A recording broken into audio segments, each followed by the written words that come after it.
سوائے چند ایک چیزوں کے اس میں مجھے یعنی مولانا مودودی سے اختلاف ہے.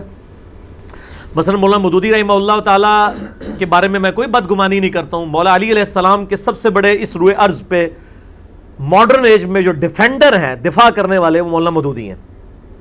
لیکن اس کتاب میں انہوں نے سیدنا علی کے بارے میں یہ کہا کہ حضرت علی کی زندگی میں 2 کام ایسے ہوئے ہیں جو میں یہ سمجھتا ہوں کہ ان کو نہیں کرنے چاہیے تھے. ایک, انہوں نے قاتلین عثمان کو سزا نہیں دی ہے, اور دوسرا انہوں نے کہا کہ جو قاتلین عثمان تھے ان کو عہدوں پر فائز کیا ہے.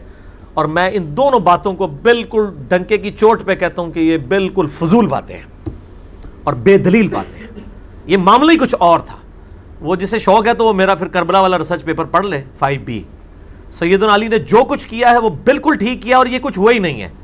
آج اس ماڈرن ایج کے اندر بھی ویڈیو کیمرے میں ریکارڈنگ ہو جاتی ہے تو 4 میڈیا کے لوگ 4 باتیں کرتے ہیں ایک انسیڈنٹ کے بارے میں. اس زمانے میں نہ تو کوئی کیمرہ نہ کوئی ریکارڈنگ. سیدنا علی کس طرح فیصلہ کر لیتے کہ یہ قاتلین عثمان ہے؟ صرف لوگوں کے کہنے کے الزام کے اوپر.